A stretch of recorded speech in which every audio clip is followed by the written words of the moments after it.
hari ini saya akan sampaikan adalah tentang antikristus. Dengar nggak sih cerita mengenai yang sekarang lagi rame di Timur Tengah, di Israel, Yanuka? Pokoknya semua lagi ribut, ada yang bilang dia itu Mesias palsu. Lalu saya mencoba untuk mempelajari pengertian Mesias orang Yahudi sama pengertian Mesias orang Kristen itu sama pengertian Mesias yang di Alkitab itu sama atau enggak? Kan begitu ya. Mesias itu atau Kristus dari itu bahasa Grekanya ya, artinya kan yang diurapi, betul ya? Orang yang diurapi. Nah, Yanuka ini dia memiliki kelebihan, dia Yanuka itu dari bahasa Israel yang artinya anak ajaib. Kenapa dia dibilang anak ajaib? Karena dia dari usia 15 tahun telah menguasai Torah. Luar biasa. Torah itu dia hafal. Kira-kira Anda tahu nggak siapa yang seperti itu di Alkitab? Yesus. Betul, kalau Yesus 12 tahun loh.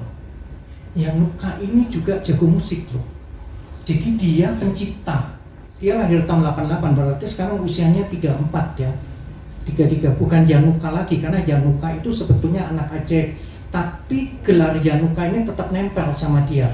Nama lengkapnya itu Yanuka, Raf itu Rabi, Shlomo Yehuda. Itu nama lengkapnya. Dia lahir di Spanyol, orang Yahudi, dan kemudian akhirnya balik ke Israel, dan kemudian dia diangkat sebagai Mesias. Dan ini lagi rame sekarang. Semua menyorot. Terus kelebihannya dia apa? Apa yang Yanuka ini bisa buat? Dia bisa membuat keajaiban, nyembuhin orang. Orang yang sakit tumor sembuh. Orang yang lumpuh bisa jalan. Itu Yanuka. Nah, sekarang yang jadi pertanyaan, apakah perlu kita bilang dia Mesias palsu atau antikristus mungkin? Sekarang pengertiannya begini, kata Mesias itu artinya diurapi. Jelas ya maksudnya. Tuhan Yesus disebut Mesias kan, diurapi.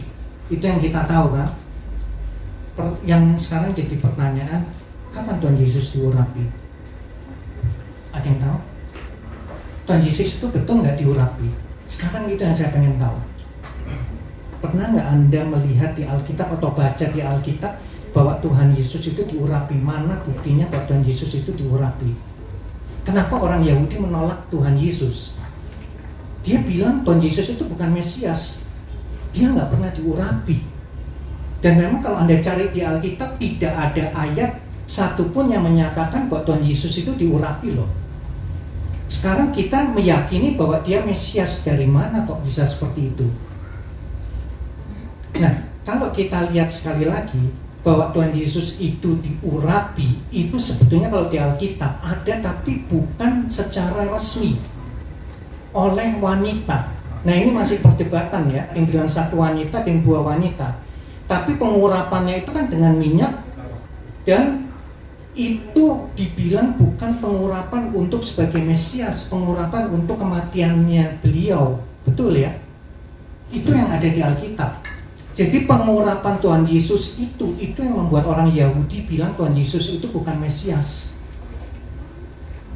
Yang kedua, sekarang mengenai kekristenan. Orang Kristen melakukan pengurapan? Iya. Betul ya, pendeta itu diurapi. Betul ya Pak Pendeta ya, ketua-ketua diurapi ya. Nah, berarti diurapi itu kan boleh dibilang bahasa Yunaninya Kristus. Bisa nggak saya bilang orang-orang yang menolak pendeta atau menolak ketua-ketua jemaat, penatua jemaat, itu kita bilangnya antikristus? Bisa nggak gitu? Sekarang saya balik ke Yahudi. Siapa yang diurapi? Nah, kalau Anda lihat di Yahudi itu, di Israel itu, di Alkitab ada. Daud itu diurapi, nabi-nabi itu diurapi, Saul pun diurapi, Salomo diurapi. Jadi itulah pengertian pengurapan Yahudi. Tuhan Yesus tidak pernah diurapi. Bahkan Tuhan Yesus sendiri menolak untuk diurapi. Seorang Mesias itu asli atau enggak? Kalau misinya di dunia ini berhasil. Kalau misalnya Mesias ini gagal, itu dianggap Mesias palsu. Contohnya Simon Bar Kokhba. Jadi itulah pemikiran Yahudi mengenai pengurapan. Sekarang kita lihat, kalau Tuhan Yesus sendiri itu sebetulnya Siapa yang mengurapi? Tapi kok kita bisa percaya? Berarti kita hanya menggunakan yang namanya iman. Sebab Tuhan Yesus tidak pernah diurapi oleh manusia ya. Kita ngomongnya kalau di Alkitab kan ini ceritanya kan di sorga gitu ya, diurapi oleh Bapa. Iman kita mengatakan demikian. Sekarang coba kita lihat ini kalau berdasarkan iman di Lukas 9 ayatnya yang ke-18 sampai 21. Kalau ada yang dapat mohon tolong dibaca. Lukas 9 ayat 18 sampai 21.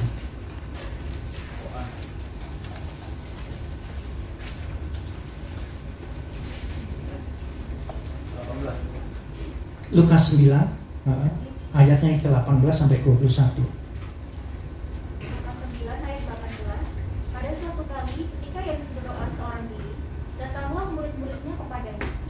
Lalu ia bertanya kepada mereka, kata orang banyak, siapakah aku ini?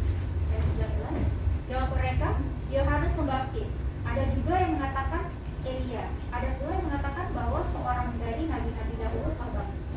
Ayat 20. Yesus bertanya kepada mereka, menurut kamu, siapakah aku ini? Jawab Petrus, Mesias dari Allah. Ayat 21. Lalu Yesus melarang mereka dengan keras supaya mereka jangan memberitahukan hal ini kepada siapapun. Menolak kan Tuhan Yesus, menyembunyikan kan Mesias, tapi tidak ada pengurapan. Tapi dia bilang jangan ngomong ke siapapun. Pernah mereka mencoba mau mengurapi dia. Itu di Yohanes 6 ayatnya yang ke-15. Coba kita boleh baca di Yohanes 6 ayat yang 15.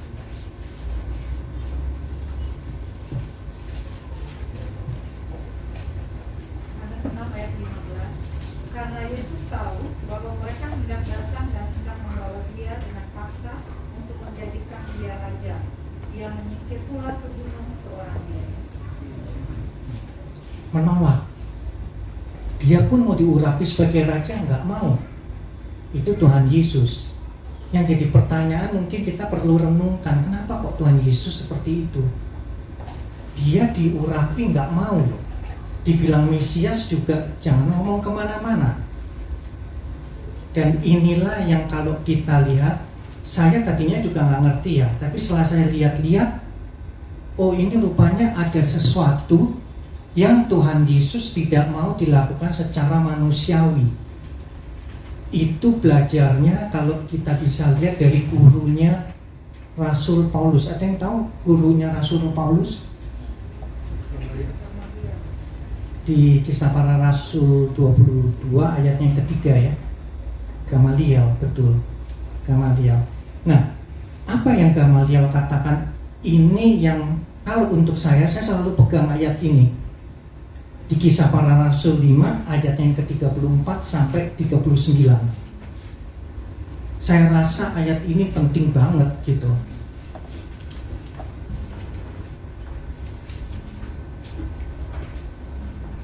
Boleh dibantu kalau ada yang mau baca. Tetapi seorang Farisi dalam mahkamah agama itu yang bernama Gamaliel, seorang ahli Taurat yang sangat dihormati seluruh orang banyak, bangkit dan meminta supaya orang-orang itu disuruh keluar sebentar. Sesudah itu dia berkata kepada sidang, hai orang-orang Israel, pertimbangkanlah baik-baik apa yang hendak kamu perbuat terhadap orang ini. Sebab dahulu telah muncul si Teudas yang mengaku dirinya seorang istimewa, dan ia mempunyai kira-kira 400 orang pengikut. Tetapi ia dibunuh dan cerai-berailah seluruh pengikutnya dan lenyap. Sesudah dia, pada waktu pendaftaran penduduk, muncullah si Yudas, seorang Galilea. Ia menyeret banyak orang dalam pemberontakannya. Tetapi ia juga tewas dan cerai-berailah seluruh pengikutnya. Karena itu aku berkata kepadamu, janganlah bertindak terhadap orang-orang ini. Biarkanlah mereka, sebab jika maksud dan perbuatan mereka berasal dari manusia, tentu akan lenyap. Tetapi kalau berasal dari Allah, kamu tidak akan dapat melenyapkan orang-orang ini. Mungkin ternyata juga nanti bahwa kamu melawan Allah. Nasihat itu diterima. Luar biasa ya, luar biasa. Inilah sebetulnya ayat pegangannya. Berarti Tuhan Yesus itu sebetulnya yang mengarahkan kita ke arah sini. Kalau memang dari manusia nanti hilang, tapi kalau dari Tuhan sampai kapanpun tidak akan pernah hilang. Nah, sedangkan imam besar waktu itu yang menghakimi Yesus itu kan Kayafas. Kayafas punya mertua namanya Hanas. Jadi kalau kita lihat itu ya Sanhedrin, mahkamah agama Yahudi Israel itu ada 71 orang. Antara dibagi ada dua ya, satu orang Saduki, yang satunya Farisi. Ada lagi sih yang orang Selot sama orang Eseni, tapi itu yang kecil sekali lah. Nah, kalau Kayafas sama Hanas itu orang Saduki. Orang-orang ini selalu bawaannya main bunuh orang. Salah satunya yang jadi korbannya mereka selain Tuhan Yesus adalah Yakobus. Itu di Kisah Para Rasul ada, Anda nanti bisa baca ya sambil mempelajari. Dia juga melakukan pembunuhan terhadap Yakobus, saudaranya Yohanes. Nah, selain itu, kalau kita perhatikan lagi, juga mereka takut akan kebangkitan. Karena memang orang Saduki itu tidak mempercayai hal itu. Lain halnya dengan orang Farisi.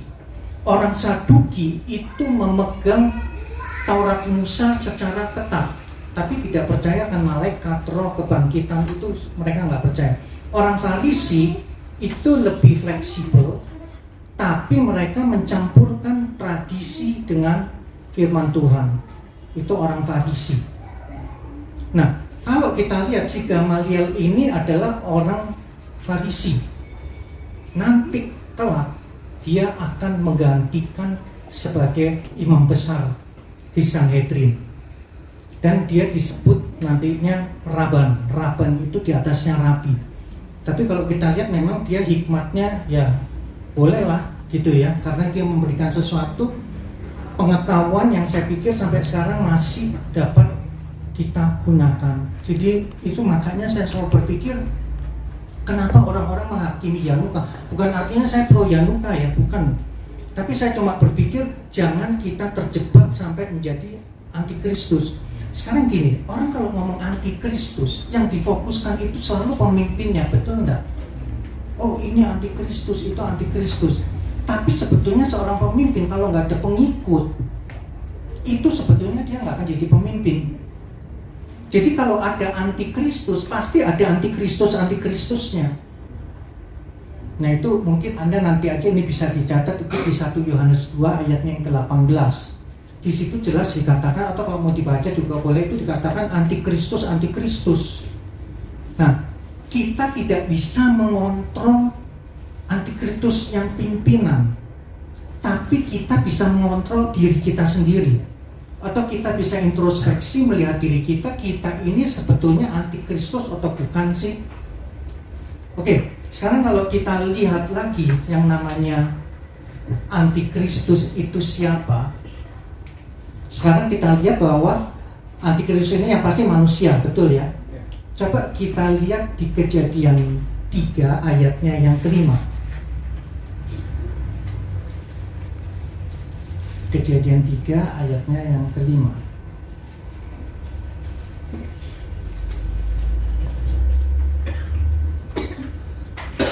Kejadian 3 ayat 5. Tetapi Allah mengetahui bahwa pada waktu kamu memakannya, matamu akan terbuka, dan kamu akan menjadi seperti Allah, tahu tentang yang baik dan yang jahat. Ini perkataan siapa? Iblis kan? Apakah dia berdusta? Di sini iblisnya. Kita lihat ayatnya yang ke-22. Kejadian 3 ayat 22. Berfirmanlah Tuhan Allah, sesungguhnya manusia itu telah menjadi seperti salah satu dari kita, tahu tentang yang baik dan yang jahat. Maka sekarang jangan sampai ia mengulurkan tangannya dan mengambil pulang dari buah pohon kehidupan itu dan memakannya, sehingga ia hidup untuk selama-lamanya. Oke, pertanyaannya, sewaktu Adam dan Hawa makan buah pengetahuan yang baik dan jahat, apakah dia langsung menjadi seperti Allah? Apakah dia langsung menjadi seperti Allah? Enggak kan? Enggak langsung loh. Makanya kenapa dia dihentikan kan, begitu ya, umurnya dihentikan kan. Berarti kita sudah melihat ini ada suatu ciri. Nah sekarang Adam itu antikristus enggak? Kalau lihat sifatnya melawan ya, iya, berarti bibit antikristus itu sebetulnya sudah tertanam. Sebetulnya bibit antikristus itu sudah ada pada setiap orang. Cuma masalahnya sekarang kita menyadari atau enggak. Nah ini yang kita harus berhati-hati, bahwa ternyata memang sifat antikristus itu sudah ada, cuma itu tidak kita sadari. Dan kalau kita lihat, ternyata apa yang Adam lakukan adalah melanggar perintah Tuhan. Dan Adam tidak langsung seperti Allah.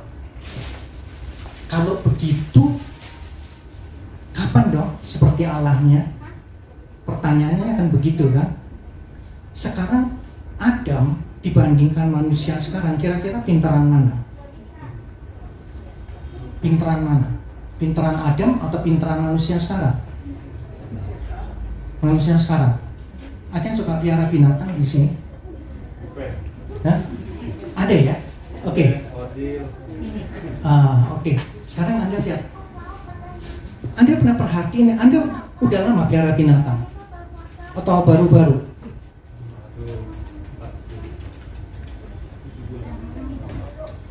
Binatang sekarang sama binatang dulu pintaran mana? Anda pernah perhatiin nggak? Pengaruh. Pernah perhatiin nggak? Kalau saya piara binatang dari saya kecil, binatang sekarang lebih pintar loh. Binatang sekarang lebih pintar. Jadi manusia sekarang pun kalau Anda bilang Adam sama manusia sekarang, pintaran manusia sekarang jauh. Coba kita lihat apa yang Daniel katakan di Daniel 12 ayatnya yang keempat. Daniel 12 ayatnya yang keempat.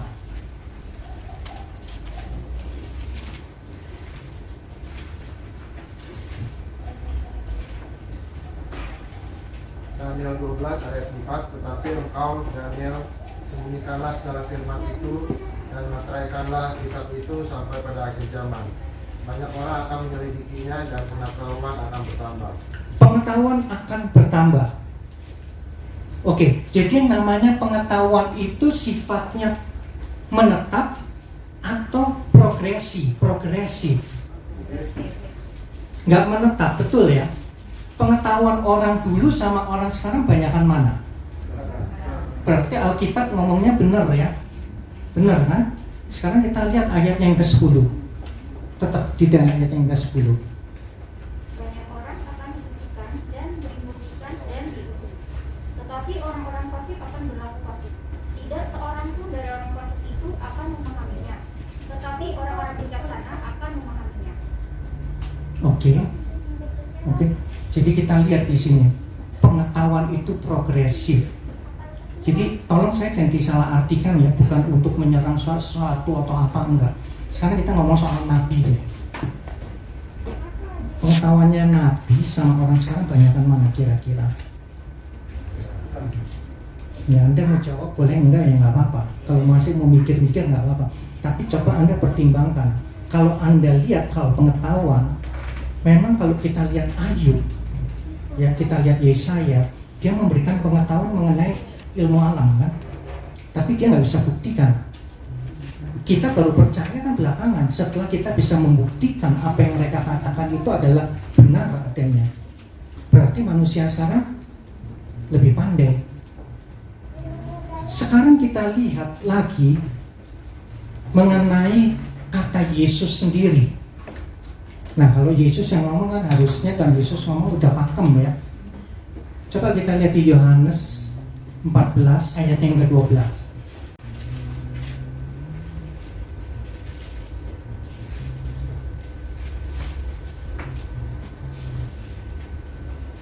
Boleh dibaca? Yohanes 14 ayat 12. Aku berkata kepadamu, sesungguhnya barang siapa percaya kepadaku, ia akan melakukan juga pekerjaan-pekerjaan yang aku lakukan, bahkan pekerjaan-pekerjaan yang lebih besar daripada itu. Benar nggak itu? Sebab aku pergi Iya. Kira-kira benar nggak itu? Tuhan Yesus loh yang ngomong bahwa akan melakukan pekerjaan-pekerjaan yang lebih besar daripada itu. Lebih besar daripada yang Tuhan Yesus kerjakan, betul ya? Ini Alkitab kan yang ngomong ya. Nah, kalau kita lihat listrik diketemukan pada tahun 1700-an. Pertama kali listrik diketemukan. Disitulah kita lihat meledaknya ilmu pengetahuan. Tahun 1800-an mulai diketemukan mobil, pesawat, telepon, komputer. Walaupun masih yang tipe lama ya, tapi itu sudah mulai diketemukan. Tahun 1900-an hikmat Salomon yang udah kena DNA diketemukan. Jadi kalau ke pengadilan sekarang Anda rebutan anak, ada yang bilang, oh dibelah, nggak ada kan? Cek DNA-nya, periksa, dari DNA sudah ketahuan. Anda lihat ini, hebatnya pengetahuan. Tahun 2000, orang sudah membuat namanya humanoid, manusia yang udah mirip kayak orang. Terus Anda lihat smartphone itu kayak gimana sekarang.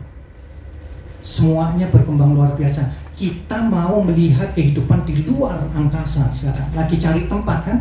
Itu kan yang manusia sekarang lakukan, perjalanan keluar angkasa. Pertanyaannya, Tuhan Yesus bisa nggak bikin handphone? Tuhan Yesus bisa nggak bikin pesawat? Bikin mobil? Bisa nggak? Kenapa nggak Tuhan Yesus lakukan? Kira-kira ada yang tahu? Kenapa kok Tuhan Yesus tidak melakukan? Bikin pesawat, bikin mobil, komputer, smartphone, bisa kan? Oh bisa banget. Sebab Tuhan Yesus mengikuti apa yang tertulis di Alkitab. Dia kalau loncat, berarti omongan itu ya selesai. Makanya yang tadi dibilang oleh Daniel, pengetahuan akan bertambah. Tuhan Yesus pun mengatakan bahwa kamu akan membuat hal-hal yang luar biasa. Sekarang ini kalau Anda lihat pengetahuan sangat luar biasa loh. Kalau iblis, nah ini yang saya sering dengar ya, ngajak melihatnya kita kemana? Ke belakang, betul ya. Kalau Tuhan ke depan, kita tahu jawabannya yaitu semua. Kenapa iblis melihat ke belakang? Karena iblis tidak memiliki masa depan. Tapi Tuhan selalu melihat ke arah depan. Pertanyaannya, orang baru bangun Menara Babel aja kenapa sama Tuhan dihentikan? Emang Menara Babel tingginya seberapa sih? Tingginya seberapa sih Menara Babel? Nah itu gedung yang sekarang di Dubai itu tertinggi di dunia.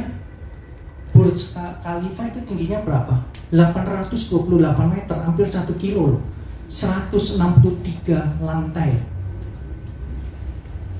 Kok nggak dihabisin sama Tuhan?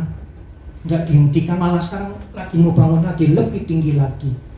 Apa Tuhan nggak takut itu nyampe ke surga?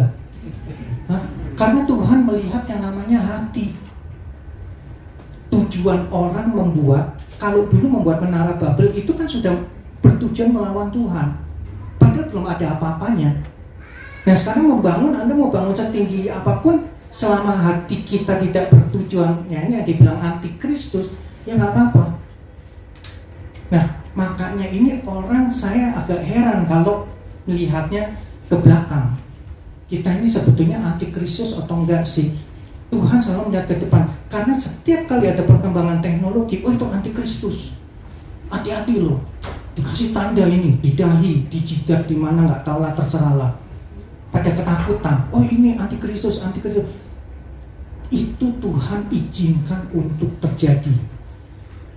Kalau sampai manusia betul membangun koloni nanti kehidupan di luar angkasa, ya memang harus begitu.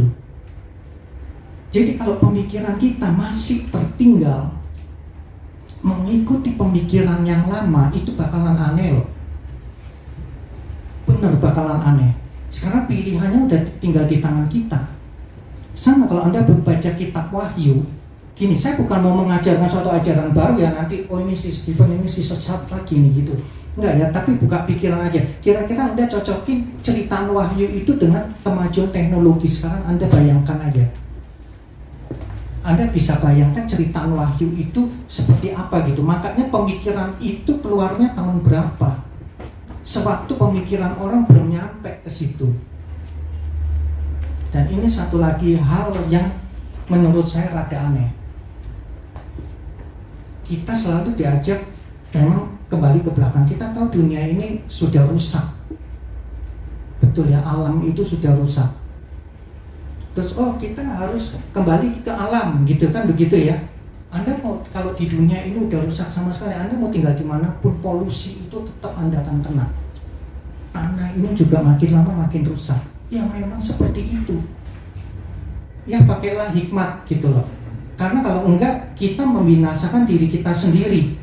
Contoh yang paling gampang, di Israel sendiri itu ada 4 orang yang sekarang membuat daging ikan salmon dari ekstrak ganggang dan tanaman, persis seperti ikan salmon sekarang ini. Orang bilang minum susu nggak baik. Di Israel sendiri mereka membuat fermentasi mikroba namanya, dikembangkan menjadi susu, persis seperti susu, Anda nggak bisa bedain. Di Kolombia mereka mengambil air laut, dijadikan listrik, bisa bertahan 45 hari, bisa untuk komputer, lampu, cat HP, dan seterusnya. Tuhan Yesus bisa lakukan itu? Bisa, kok nggak dilakukan? Jadi kalau Anda lihat manusia sekarang itu sedikit-sedikit berpikir, oh ini antikristus, antikristus. Tuhan suruh kita maju terus gitu. Tapi kita sendiri yang menentang kemajuan itu. Kita maunya lihat ke belakang, nggak apa-apa sih sebetulnya. Tapi resikonya kan di kita sendiri gitu loh. Karena gini ya, ini nanti ironi, jangan orang yang suruh kita, oh ini ya kita ini apa, hindarilah hal-hal yang sekarang merusak dan sebagainya. Giliran dibuka program nanti penerimaan warga negara di negara maju, dia daftarnya nomor 1. Yang mudah-mudahan sih nggak seperti gitu ya. Atau giliran nanti ada koloni, siapa yang mau berangkat ke Mars atau kemana nih buka koloni, dia daftarnya nomor 1. Nah itu Anda bisa lihat. Jadi makanya kita diminta oleh Tuhan untuk memiliki suatu hikmat, di mana jangan kita menjadi antikristus. Sebab Tuhan sendiri yang membuat ini, sebab diizinkan kok sama Tuhan. Karena waktunya sekarang kan udah dekat. Itu balik lagi ke kita, terserah mau berpikirnya seperti apa. Cuma jangan terjebak sebagai antikristus. Ingat apa yang dikatakan oleh tadi Gamaliel, bahwa biarkan kalau itu memang dari manusia ya nanti akan hilang, tetapi itu kalau dari Tuhan, jangan-jangan nanti kamu jadi melawan Tuhan, kan begitu ya. Jadi itulah yang harus kita cermati. Jangan kita mengikuti sesuatu yang di ajaran di mana akhirnya menjebak kita, membawa ke kelompok antikristus. Oke, sebagai penutup kita baca pada Hosea 4 ayat yang ke-6.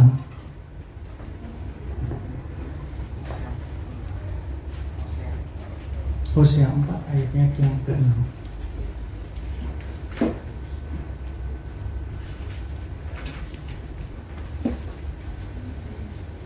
Hosea 4 ayat 6. Umatku binasa karena tidak mengenal Allah. Karena engkaulah yang menolak pengenalan itu, maka aku mau engkau menjadi imamku. Dan karena engkau melupakan pengajaran Allahmu, maka aku juga akan melupakan anak-anakku. Oke, demikian yang saya bisa sampaikan. Kiranya berkat Tuhan selalu menyertai kita semua. Amin. Amin.